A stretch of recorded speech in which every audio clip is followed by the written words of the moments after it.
Greetings and good evening.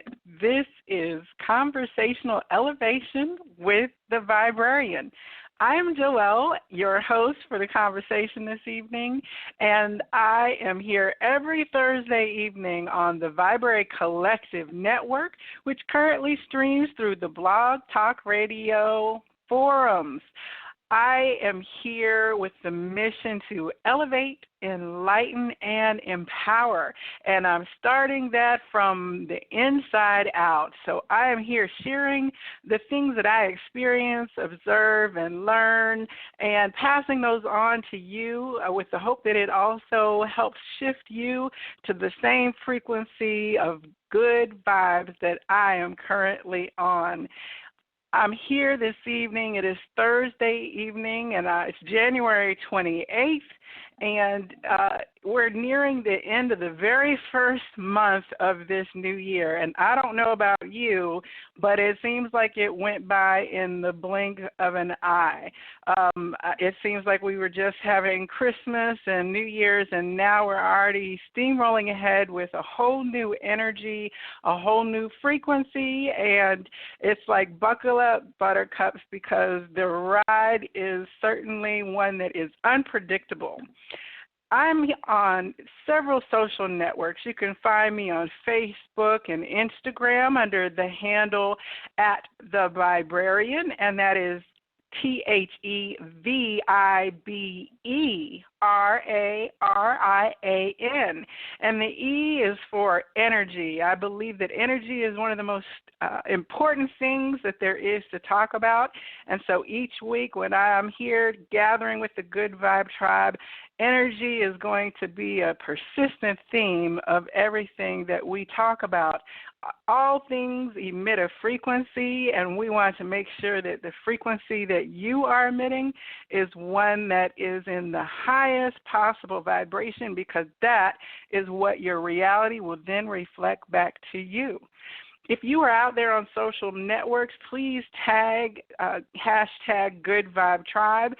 Send something, drop it in my inbox, in my direct messages, because I would love to pass on the positivity.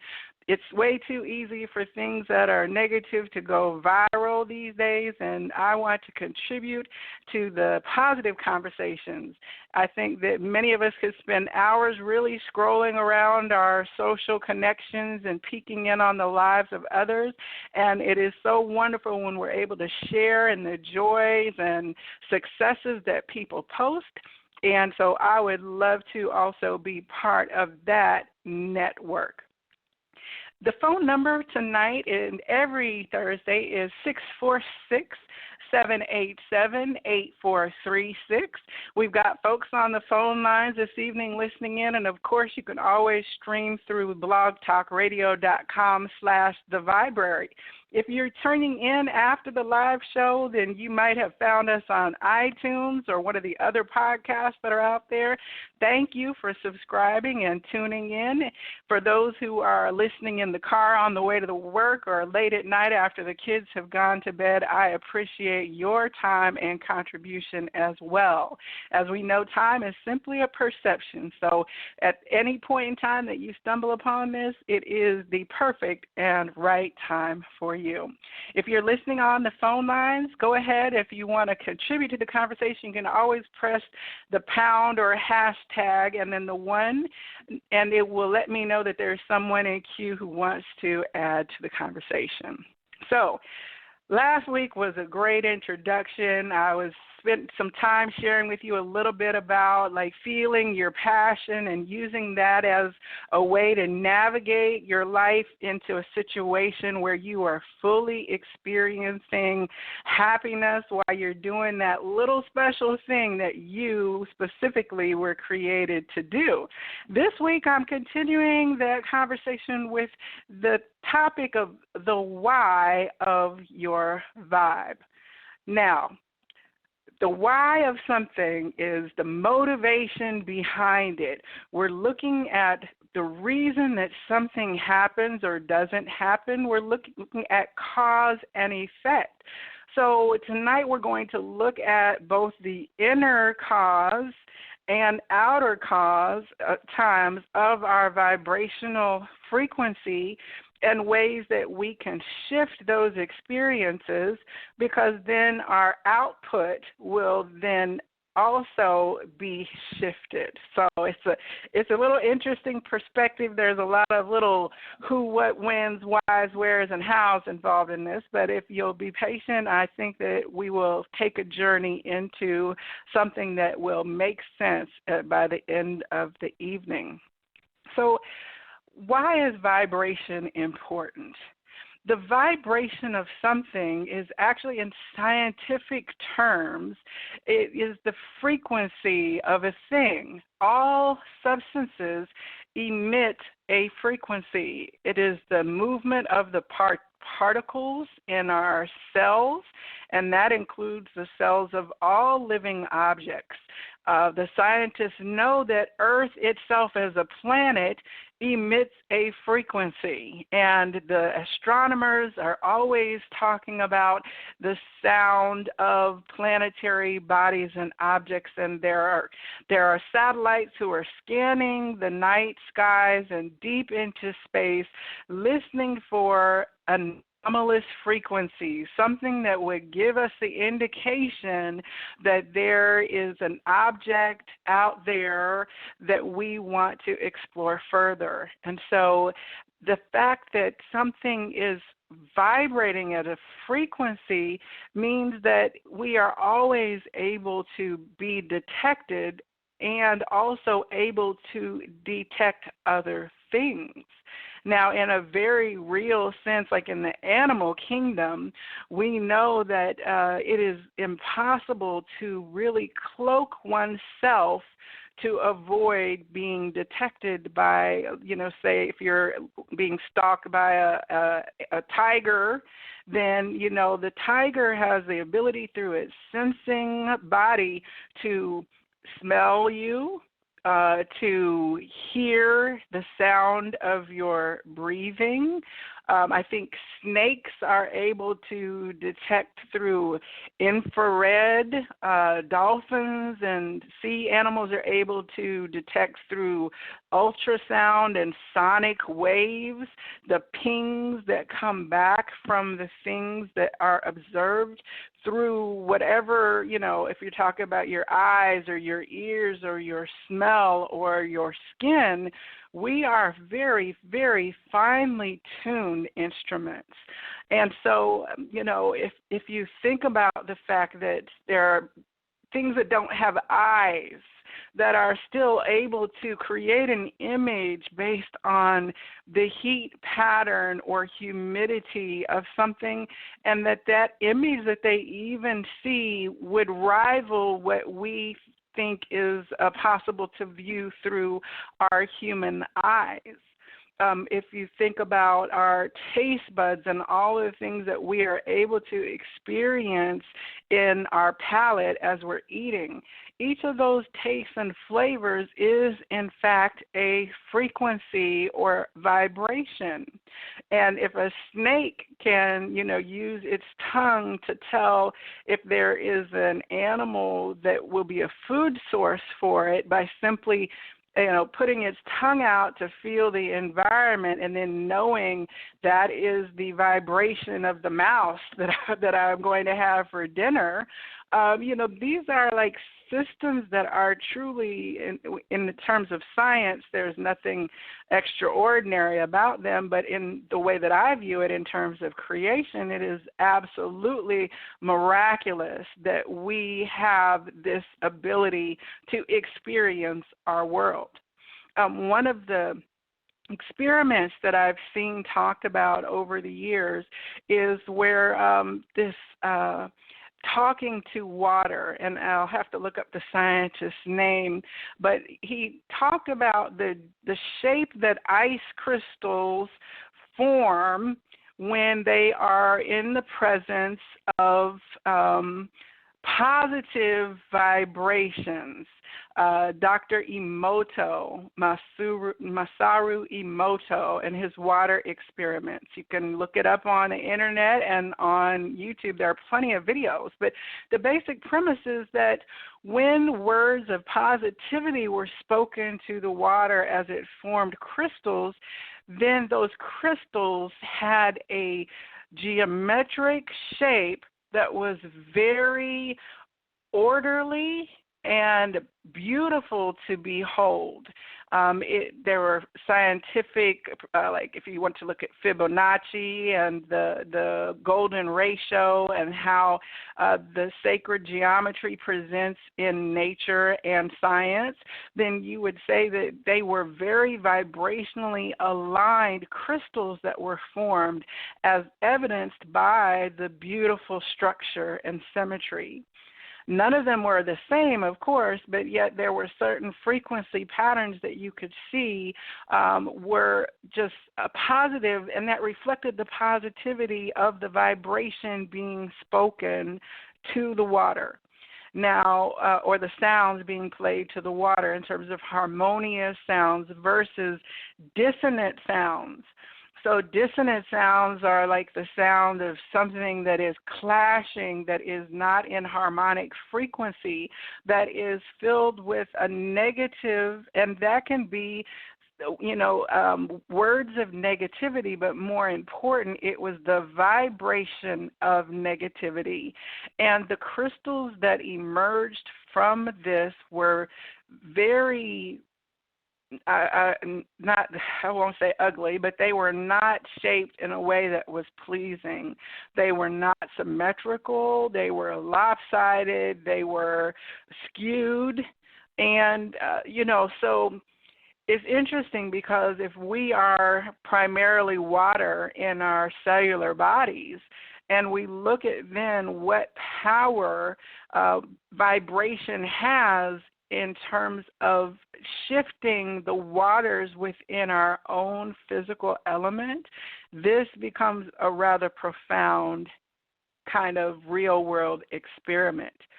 Many people have plants, and they talk to their plants, and as they're watering them, they speak loving words as they're growing and praising the plant and developing relationships with plants.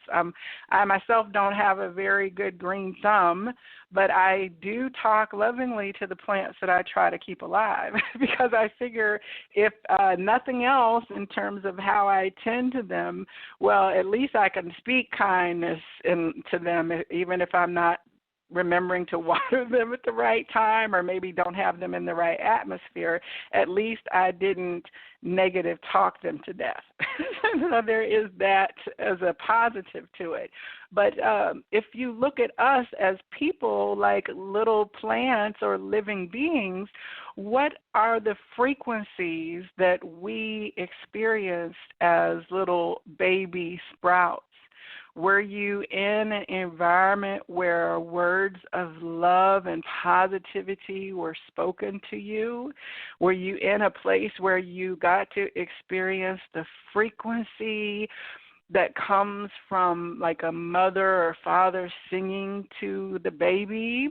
Or were you in an environment where there was screaming or arguing or yelling or stress? Or negativity always being expressed? What did those vibrations communicate to you at a cellular level before you were even able to process with your mind the words that were being said? Children and animals are very, very good at responding to frequency. So I've seen many little jokey videos, where parents will have their little baby that's under talking age, and they'll be saying the craziest things to the little baby, but the way that they're saying it to the child is got the baby smiling and giggling and cuckooing, and they'll say, oh, yes it is. But, they'll say something like really negative, like, this show is so stupid. I don't know why we're watching it. But because the tone of it is light and loving and beautiful, the baby will respond to that light and loving energy. The same for that is reversed when you say something that is intended to be maybe loving to a child or person, yet your frequency is not actually matching the words that are being said. We've all experienced that, and some would say, oh, that felt like a little bit of shade in what you said. Or are you being passive aggressive because that didn't feel like you were saying thank you. That felt like you were kind of cussing me out in your tone, right? So we know that the literalism is not as important as the vibration. This is one of the key reasons why coming into awareness of a why behind a vibration is very important. So if you are operating in this world and, let's say that, for instance, you're going into a job or work environment where maybe you are not actually participating in negative conversations, but your office is adjacent to somebody who is always having some form of stress or conflict, or they talk to people in a way that transfers their own internal state of distraction or dissatisfaction over to others, just from being in the proximity of that constant frequency can begin to affect your own well-being and happiness. I think that one of the things that I heard is the idea of folks going and basically vomiting up their own internal sick feelings into their environment. And by that, that would be the person who comes in who's always complaining about things that are at home, or they take out their stress and frustrations by being short with colleagues or unappreciative of them, or talking about others in a bad way behind their back but in the presence of other people. That is basically taking your inner state and spewing it out on to other people, the toxic personality. Sometimes it can be even your state of depression, like we would see Eeyore on Winnie the Pooh, or other characters who are always like, oh, it's a beautiful day outside, and I'll say, oh, well, it would be beautiful if I didn't have so-and-so, or oh, I'm sick again, and oh, nothing just ever goes right for me. Oh, wasn't that a great movie? Well, the last movie that I saw was really better. This one just really went too long.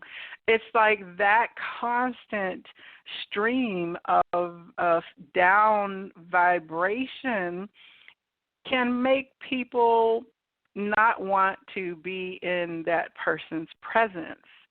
And this can be very challenging because if you happen to be, say you are experiencing a depression and everything does seem to be pretty negative and pessimistic to you, sometimes folks will withdraw the energy and support that you need when you really do need a person who can be a lending ear. But what happens is that we exhaust or fatigue our support network, who may not have the capacity to continue receiving and processing our feelings of depression and negativity, especially if we are not doing anything to treat our depressive inner state so that we can move out of it. If we are just staying in a persistent state of negativity or depression or pessimism, then there actually can begin to be a dynamic that is recirculated over and over again to where that becomes your comfortable state. And I think we all know people who are very much comfortable with their permanent state being one of crisis and tragedy. And, you know, I would challenge to say that a lot of that then is because the person might get validation from others being concerned about their negative story. And that can begin a feedback loop of, well, it feels better for me to be comforted than for me to move into a state where I don't need comfort. Because then what will happen? Who will pay attention to me? Who will give me time and attention and energy if I don't have these negative crises for them to help me through? So these kinds of things can develop patterns that if we are not paying attention and not aware of, we can create a reality that really is alternate to what we would prefer if we felt empowered to be able to shift that. One of my favorite books that I recommend all the time is The Four Agreements by Don Miguel Ruiz. I think I've given away almost every copy that I ever bought of that book because I just insist on people reading it because it was so helpful and transformative to me. And one of the things that the author talks about is the mitoti, or the etheric energy that is created by all of us, and that it is this soup of things, of ideas, of concepts, of belief systems that we all kind of grow into after we are born from our natural neutral state. We begin to swim in this mitoti, and that what happens is when we get uncomfortable, usually through a crisis or life transformation issue, then we begin to examine everything that we have unconsciously adopted and then begin to work through a system of letting go of the things that do not fit us and stepping into an operation that feels better for us overall. And one of his, the four agreements is to not take things personally. So understanding that everyone is living their own reality version and that you are just a player in somebody else's movie, and that you have your own movie that you are co-creating or co-directing, and everyone else is an actor or player or part within your conscious co-creation. So, it is not my responsibility to then go and fix the negative Nancy in the office next to me, because Nancy is not necessarily negative because of anything that I did. And so, it is not my responsibility to try to influence or fix Nancy's reality so that she begins to experience something else. And matter of fact, we would probably find that Nancy would be rather resistant to me, inserting my viewpoint or plan into her reality, and it would probably backfire in terms of me trying to help to uplift her if I were to do so. But by the same token, I also do not need to let the negative Nancys of the world begin to intrude and influence my own inner state in response to them. It gets to be a very fine-tuned balancing act then between being an empathetic and compassionate person out in the world and yet then having healthy boundaries in order to manage oneself as best as possible. One of the other things that Don Miguel Ruiz writes about in the Four Agreements is to be impeccable with your word. And in this teaching, he talks about the power of your word, that as you say it, so it is. And so much of what we do is unconscious creation because we have spoken it into our reality. So what this would look like is that if you were to say, I am sick. Oh, I'm so sick. Oh, I'm sick and tired. Oh, I'm just sick today, right? Well, you will then create for yourself through the power of your infinite word a condition of being sick. The word, the frequency, the act of actually taking something, excuse me, that is a thought in your mental space or a feeling that you then articulate actually puts a vibration behind that which is energy, and that brings it out into the manifested word through sound. One of the things that is talked about then is the power of speaking affirmations, not just writing. I mean, writing is its own act of transferring an intangible, which is a thought, into something tangible, which is through your hand and out onto the printed paper. And so there is power in that.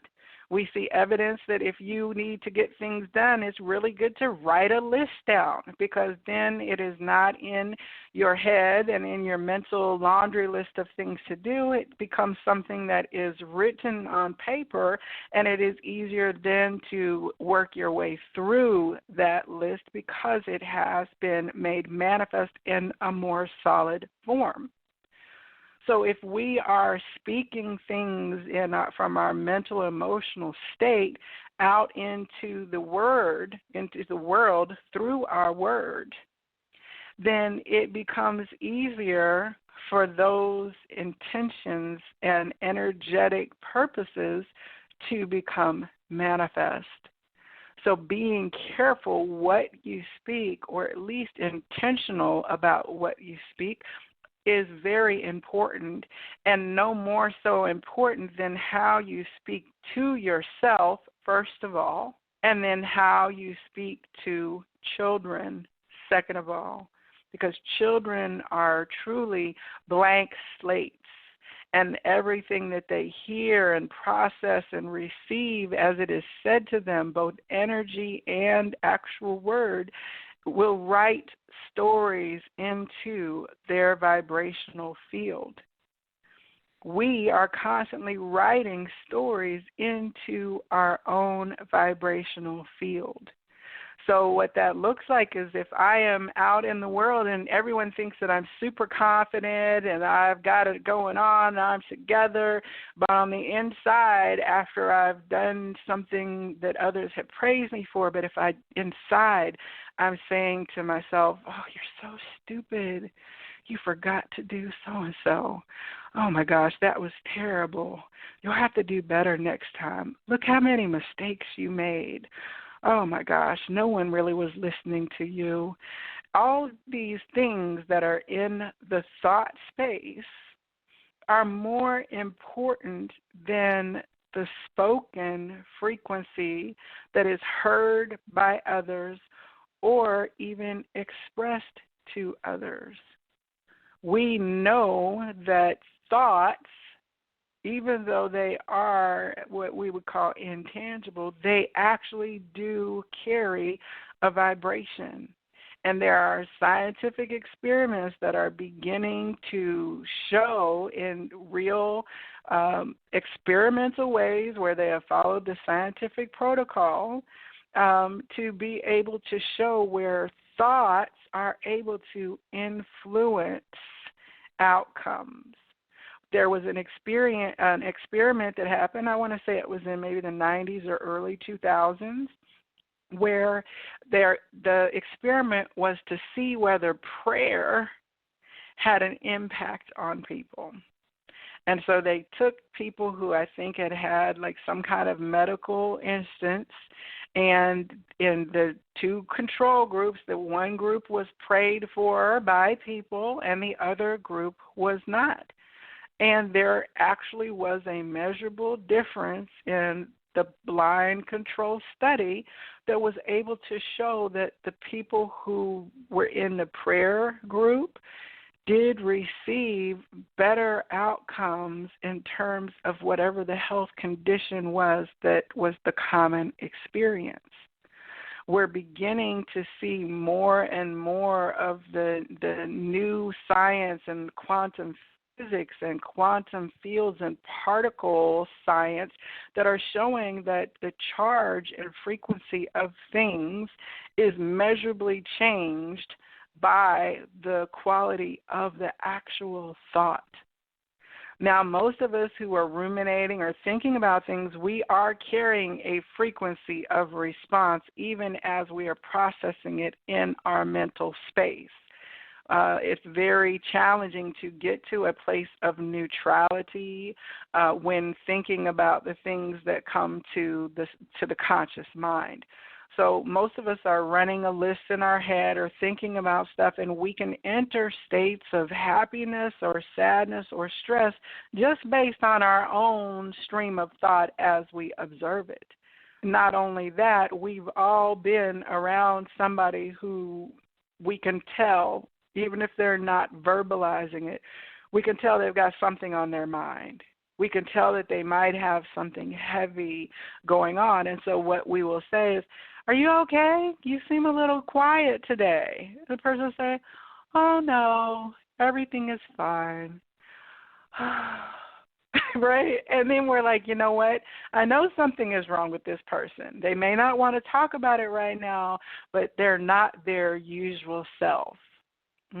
We know when we're all in a meeting on our job, and if somebody comes in that is upset, or if a customer comes up to us at our job, as they approach us, they don't even have to open their mouth for us to know that there is going to be a negative interaction coming. I'm coming to talk to the manager.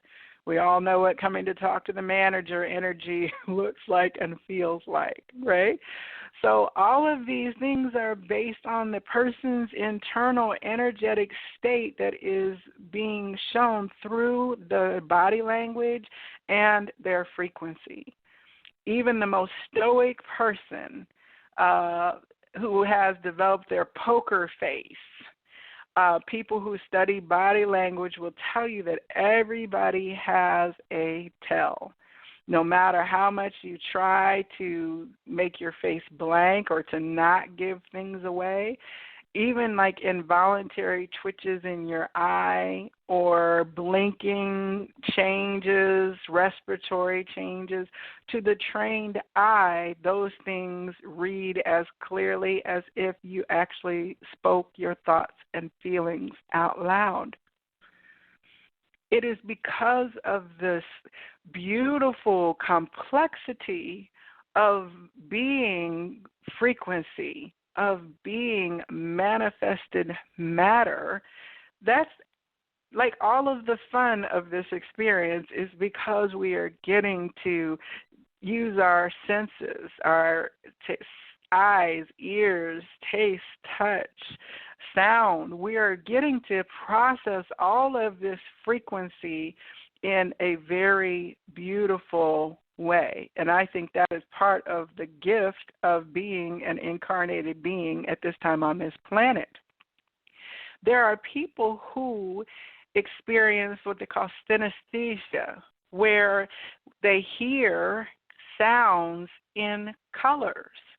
It's a function of the way that the brain processes, and when they write or play music, they may not even be seeing notes on the paper, but they will see a glorious picture filled with different color shades, and those color shades represent to the way their brain sees things as the music that they are then performing through, or the art that they are creating. I don't have that particular process, but I can imagine that it would be truly amazing to live in this technicolor, vibrant experience where all things look like the color of the rainbow and more infinite even. The vibration of color is one of the other things that we often overlook, but it is very important. When we clothe ourselves and put on different colors, it usually matches our mood or the occasion. And as we grow over our lives, we begin to fine-tune our own personal sense of style, and we know what our power colors are that make us feel positive. We know what color our interview suit is going to be. We know what our favorite color of lipstick is. We know what we want our home to be vibrationally in terms of the color palette that we choose for our furnishings to represent. There are huge amounts of information and services out there that will go into color therapy. How can you clothe yourself for success or for helping illness or in recovering from things? How can we move out of depression, or what should our brand colors be or our mascot team colors be? All of these things matter. And when companies change colors, even just a little bit, then it changes the energy about their company. I live in Atlanta, and one of the things that Delta did a couple years ago, which used to be, Delta blue and red, right? And then they came out with this new deep purple color a couple years ago, which was like a departure from their overall brand identity. It's like if Coca-Cola all of a sudden came out in pink cans. It was that different. But they did it in a way that really wound up looking very good, at least to my perspective. And the next time I flew Delta after that, I felt very positive when I was on the plane. I liked the flight attendants' uniforms and the little purple. It caught my attention. And I thought, well, okay, Delta, very good job, right? So somebody understood the science of vibration and color in order to get it to emit a frequency that would help them be successful in managing their brand. See, all of these things are reasons why vibration is important. We're constantly experiencing an external world where there have been lots of money put into efforts to determine what will catch our attention, what will compel us to turn our energy into an investment, what will compel us to be more productive in our work environments. What lighting needs to be changed, and what does the office layout need to be like in order to make our worker population the most happy little busy bees that we can have. All of these things are determined by external sources, but the challenge is to not abdicate our total experience to the external crowd that is vying for every second of our attention, the external crowd that is wanting to shape and manipulate and train and groom our energy and focus so that we become reactionary. When you begin to start from the inner space, from your inner conversation, and look at why do I like doing what I do? Why do I not like doing what I have to do? When we sit with those questions and our inner motivations, then we begin to take the reins back to controlling our experience in a different way. And I won't even say controlling, I would just say experiencing our reality in a different way. So what this means is that when, as I shared last time, when I would go to do the library research and the work that I love to do, I love the act of finding information, but I began to not love how and where I was doing it. And it took me a while to figure out the why behind that. And it turns out that I felt that there was I had a deep sense of injustice because I felt that the information haves, those who could afford librarians and research and access to the databases that are out there, that they had an unfair advantage over the information have-nots, people who don't have computers, who don't have access to expensive databases, who may not even have access to books or even literacy. And so the frequency of that transaction of continually contributing my energy to what I perceived to be an imbalance was beginning to make my frequency lower, even though I was still doing an activity that I normally took great enjoyment out of. So the why of what I was doing began to matter, and I became aware then of it mattering. So awareness is like 90% of the battle. When you begin to understand, like, well, why am I feeling depressed? I'm not even upset about anything. That's when you can discover it's because the person that you talk to all the time is that negative Nancy. And then you realize, well, I'm not going to join that negative Nancy in that energy. Why? Because my life is actually pretty good, and I've been over-empathizing the energy of that person's experience and making it my own. So understanding the why helps me to put in a better boundary. If I didn't know, then I would just keep accepting all of these external things without thinking and then operate in response. Now when I go to the grocery store, when I see the new food products, I love to see new food products. I can recognize a package upgrade, new and improved, like all the way down the aisle. I'm like, well, what is that? I'm sitting in the old El Paso taco aisle, and I'm going down looking for salsa, and all of a sudden I see on the third shelf down from the bottom, not even up at the top, but I see there's some new taco kit flavors. Well, El Paso is aware that my energy and my eye and my brain computer will notice that there's a difference, and they want me to be intrigued and to draw my energy over there and then convert me into a transaction whereby I give them my money to bring said taco kit home. Now, being aware that I am susceptible to grocery store food packaging helps me to be a better consumer for myself.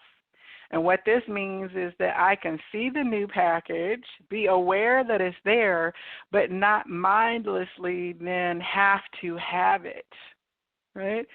The why of it becomes important because my why would be, well, you don't need another reason to eat tacos. Right?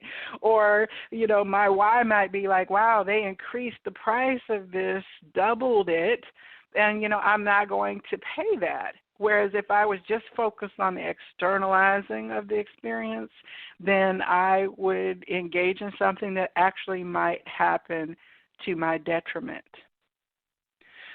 The why of the conversation with the friend who is always negative, when you start to realize that they just really want you to come up with all the solutions for them and take your time thinking about their problems, but they never really intend to implement any of the suggestions that you're making, and you find yourself at home worried about their life more than what they are worried about, well, then your why shifts you to a healthier place that says, you know what, I'm not going to answer the phone this time with this person. I'm not going to necessarily carry their problem over into my reality and make it my special mission, right? So the why, again, comes to the important part.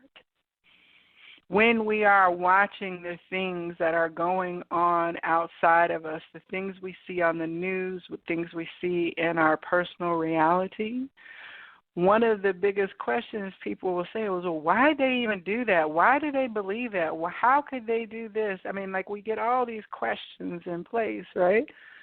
So part of the thing is that I don't have to understand other people's why. All I have to do is respect the fact that they have their own why. So a lot of the thing is that we get outside of our lane and attempt to either insert ourselves or bring other people over into our creation, rather than saying, you know what, the why, I could think of 100 reasons why. Right? I could think of 1,000 reasons why this person might have felt the need to do that. But all those are the way that I think or view their experience. In the 4 agreements, Don McGowan talks about don't make assumptions. And many of the times we tell ourselves a story behind someone's why. We take the facts and tidbits that they might have shared with us and we say, oh, he's just wounded. Oh, he's just bitter. Oh, she's just got baggage. Or, we assign all kinds of whys to people. And sometimes they're giving us the, information directly about that. But other times we're often making an assumption about what that looks like. I say that we give the opportunity for people to always share who they are and the insights about their motivations that we can observe, but we don't need to paint a hard line picture of that for ourselves, and that we should remain flexible in then our understanding and awareness of people. When we paint people into black and white lines and corners and positions, it really is more detrimental to us, because then we are operating with these characters or concepts that we have created within our personal narrative. And the only person then that is being affected by that is ourself. It really is an inside-out job. And I love that movie that came out several years ago. I think that's exactly the name of it, was like Inside Out, but it was about all the feelings inside of the personality of, the little girl, I think, who was a character. It was an animated film. And, there was the anger character, and then the fearful character, and then the joyful character, and then the sad character. And, the happy character was trying to suppress the sad character because she felt like, well, your sad feelings are destroying everything. And, by the end of the whole movie, basically it began to be understood that all of the feelings, all of the inner state of the awareness were important to the young girl's external experience. So you can know why you are sad. It is not to not be sad. You can know then why you are depressed and seek the answer for that. You can know why you are happy and joyful and passionate about something. All those things just go into you being better operationally out the world. You move from a reactionary reality into a co-creator, driver's seat position, and are better able to navigate the external world when your inner GPS and compass is aligned to your own why. So, this is an interesting conversation. Each week is going to continue unfolding more. I think there used to even be a commercial, why ask why, try Bud Dry. I can see how that phrase sticks in the consciousness due to good marketing. I'm sure it's like a 20-year-old slogan for something, right? But why ask why? It's important to ask why because therein lies your motivation. Therein lies the goals that you develop. Therein lies your whole experience, because if your why is because it makes me happy and because I feel healthy, then you will have no problem being healthy in your relationships and boundaries. You will have no problem walking away from dynamics that do not match your I've got to be happy and healthy why on the inside. You begin to own your own things and not accept those of others when they don't match your why. You can process the negative and challenging things that are meant to be in your reality in terms of soul growth and development when you look at the why with honesty and with the goal of moving through the fear of any of these painful or negative feelings that might be arising in you. Through greater examination and awareness, you can shift in a very meaningful way your future trajectory. Oh, I've got people on the phone lines. I don't know if anybody's got any comments this evening. I'm here every Thursday evening. If anyone has any questions, please send them to email or over to one of the direct messages on the social networks, and I'll make every effort to answer, do a little Viberarian research and pull some answers out for you, and we can all learn and grow together. Okay, so we've got caller 0787 coming on the air. Hello, you're on Conversational Elevation with the Viberarian. Who is this? This is Dr. Tracy J. Oh, Dr. Tracy J. Hey, Dr. Tracy. I love that you called in. I thought that was you. I could see your line blinking there. To all our listeners, Dr. Tracy is a friend and local Atlanta Good Vibe Tribe member. She's a doctor of the heart and angel communicator. And so I'm very interested to see. Actually, I know you've been doing a whole 21-day love yourself, be your own Valentine kind of exercise by email for the last several days, and I receive your things in my inbox first thing in the morning, and I will tell you it is nice to have this little message from the heart space to add to my positive vibration when I first open my eyes every day. So I trust that's one of the whys as why you send that email out first thing, so that people can have that conversation with their heart at the beginning of the day. Yes, and I am really enjoying your message that you're sharing surrounding vibrations and how important it is. And as you may mention, yes, I am what I call myself the practitioner of the heart. And it's so important. And one of the things you was talking about was awareness, being aware of our feelings. And that's like one of the most important things that we can do in terms of managing our vibration.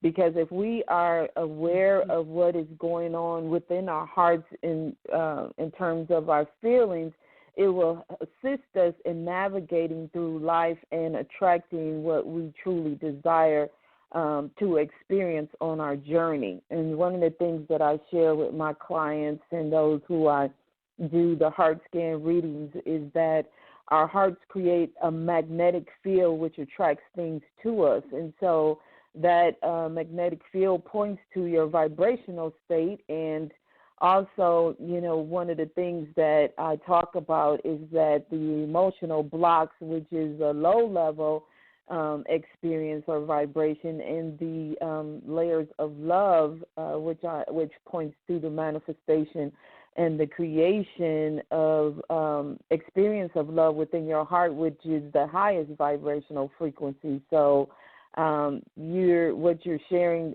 today in reference to the importance of our vibration is truly the key of manifesting and experiencing what we truly desire in our lives. That is so, I think on a future episode or conversation, we're going to have to talk about the research that the Heart Math Institute has done, which talks about actually the frequency, the actual scientific force field that the heart puts out. It is the strongest vibration. We think that it is like our mind and our brain, but it is really the heart that is directing that force field outward. And so, that awareness, even shifting from head to heart, is huge in changing, our reality experience. I've got another caller here. I do know who this is. We're going to bring her on as well for the continued conversation for a few more minutes here. We've got 5595 on the line, and this is Tanya, right? Yes. Hello, everybody. Hello. I appreciate you and Tracy tuning in from the phone lines this evening. Of course. Well, I had to call in. I had to say something. I just could not keep sitting here and not saying it. You talk about the why. And, we may not understand the why when it happens, but even if that why is 2 years down the road, you still go back to, why did I do it? What was I asking for? And then from that moment on, it's like the spark, the creative spark that just does not stop. So just being patient and waiting for it. For me, I waited a long, long time and didn't know what I was waiting on, but when it came, it took me, and it grabbed me, and it hasn't let go. And I didn't even know that it was this. So, it's just amazing. The why is a big thing, but once you get that little part of the why, it opens up doors to, you would never believe. Well, and that's so interesting as well, because I'm going to put you back on mute because we've got a little bit of feedback, but I'll check back in just a second here as well. All right. Okay, so a lot of times we start with the why not, right? We know why we don't want to do something anymore. Like, we get very clear messages about, well, this is not going to work out for me. My body's telling me it's not going to work out for me. I don't have the energy to keep doing this. It's stressing me out to keep doing this.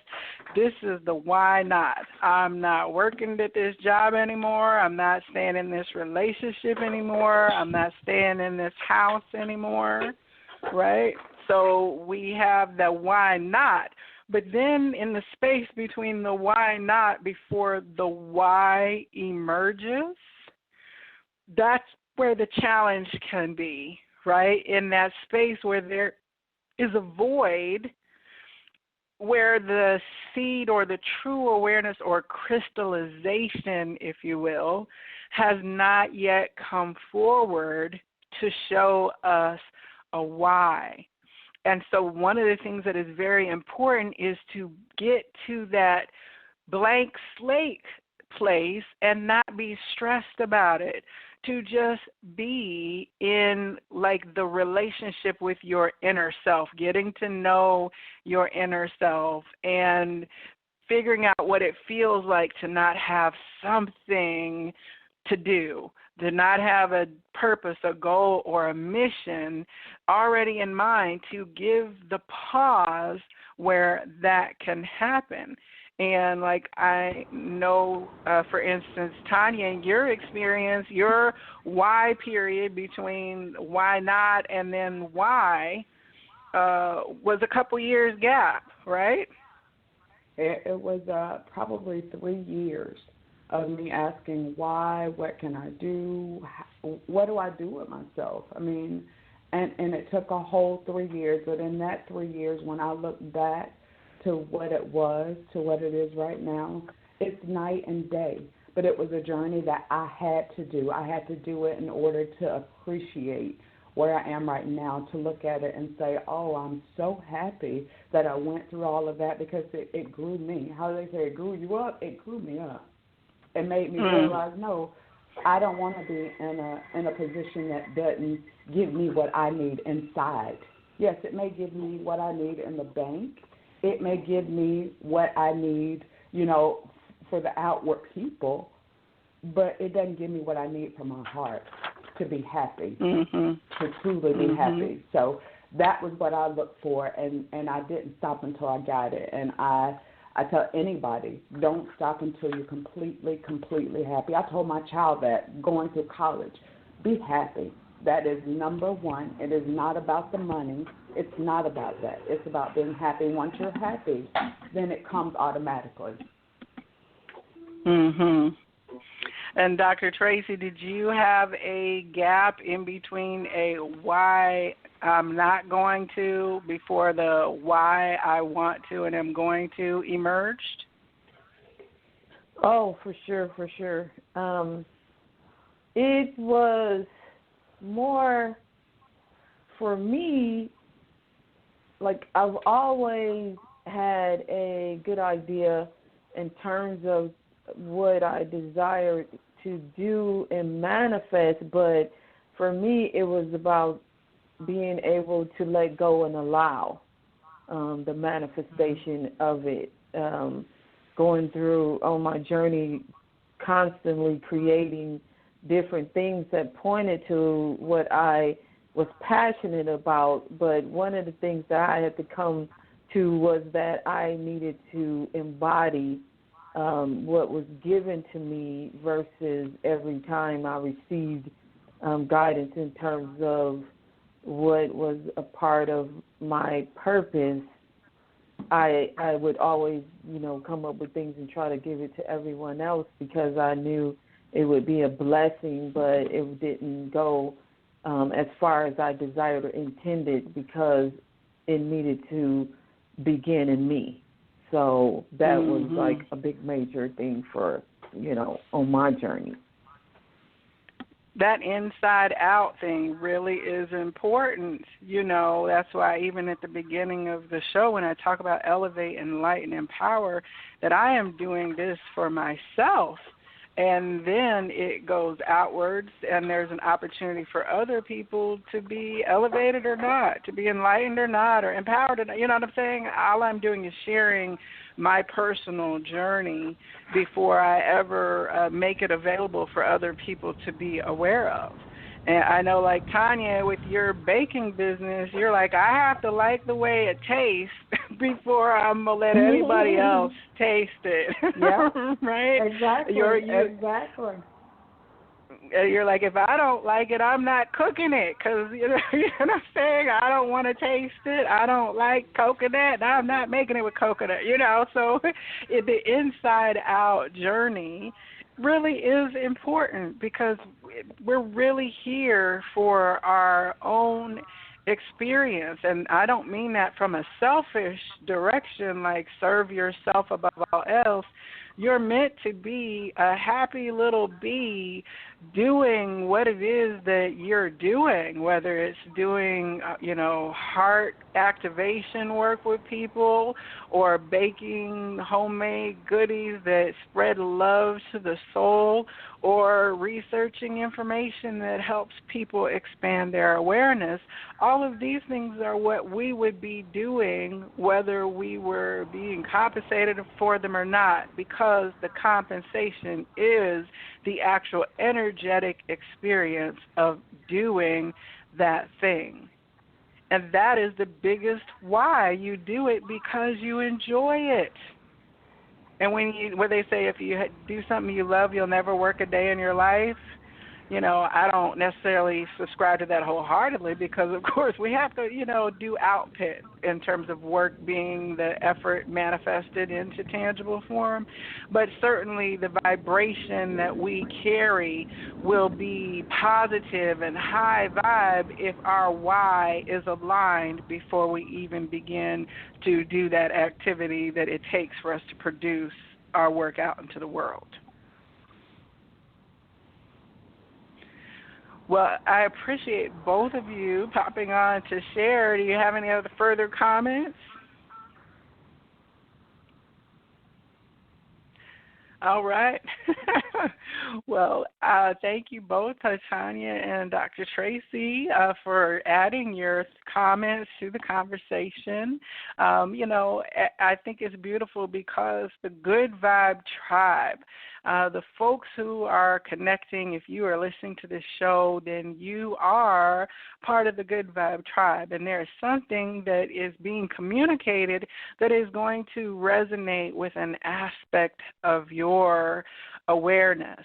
And so part of the why as to why you chose to even check this out or be curious about it is because there is something that is vibrationally connected that will affirm for you in some way that there are other people out there like you who are also keyed into living a reality in a more aware and present state. We're always talking about having the eyes to see and the ears to hear, and I'll add to that all of the other senses with which to process the reality and take the inner journey outwards into a way that your outward state will then match that joyful, happy vibration of why that you have going on the inside. And just like the crystals that are shaped by the water that has received the positive frequency, and those crystals make structures that are pleasing to behold, that are aligned and in synchronicity vibrationally in the way that they're formed, that is what we are when we are vibrating in a positive frequency. We are a sacred geometry pattern of frequency that will be spread on to others. And it will also impact their frequency as well because we all truly are connected. We're kind of porous, I guess you would say. Well, this has been Conversational Elevation, and I am here every Thursday on the Viberarian Collective Network.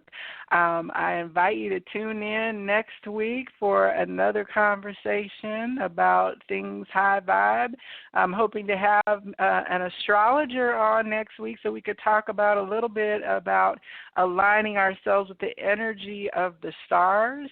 And starting in February, we're also going to have a new show, or relaunch of an old show, really, but here on the Viberarian Collective Network, it's the Psychic Inside Show. And this is an opportunity to connect and hear stories from people who have tuned in all the way to their GPS, if you will. They're using their psychic senses in interesting and profound ways, and their journey discovering what this has been for some people has been when they were children. They were always able to see beyond the veil, if you will, and for other people it was during events in their adulthood and life. And there are so many different fascinating ways that people are coming to connection with higher consciousness in their own unique way. And I look forward to having opportunity to talk with folks and share their stories with you on a weekly basis as well. So stay tuned for the launch of that. And also just to share an exciting announcement that in March, on March 21st and 20th and 21st, which is a Saturday and Sunday. This is the spring equinox weekend, and it is the launch of the virtual Viberarian Elevation Station. Now, the Viberarian Elevation Station events are pop-up events that happen where we can bring high vibe products and services to communities where there may not be access to those kinds of services. It's kind of like a bookmobile, you know, the elevation station lands and we open our doors and people connect with us and are able to shop and meet other people who are bringing forward their gifts and talents. We have artists and artisans, but this particular event is going to be a metaphysical fair, and I have a beautiful lineup of amazing people who will be available to deliver readings and guidance on those 2 days. So you'll want to connect with the Viberarian Facebook page because the event details will be announced there in the next week or so. And then we'll have all the bios coming out of all the practitioners who will be available. So if you've ever been curious about things like astrology or palm reading or wanting to connect with your own higher source and guidance, this will be a wonderful way for you to experience that for the first time, or maybe a repeat if you're a person who's already been able to connect for services like this. So I'm very, very excited to look at new ways to bring this. This will be all virtual, so it doesn't matter where you are, as long as you can meet in the time zone that the readings will be available. All the sessions will be virtual, and so it will be a safe way for you to connect for the guidance that is helpful to you in this time and place. And so as I close, I just ask you to this week begin to sit with some of that why question. If you're beginning to feel a reaction to something that is making you angry or happy or joyful or sad, look to the why. Figure out, is it because it's something you've seen externally that is impacting you, and look at ways that maybe you might need to adjust your boundaries or even expand your boundaries, especially if it's something that has been making you feel a positive reaction to it. But more importantly, look to your own inner state and figure out if you're ruminating on something or if you're stressing on something. Go ahead and follow that little breadcrumb trail until you can get to your why, and there will be the opportunity for you to shift into a different frequency of experience. This week, I wish for you all of the vibrationally positive experiences to come your way, and that you are just so overflowed with blessings abundantly that all of this good vibrational energy spills out of you and onto the world around you. Know that the light in me absolutely recognizes, acknowledges, and loves unconditionally the light in you. Namaste.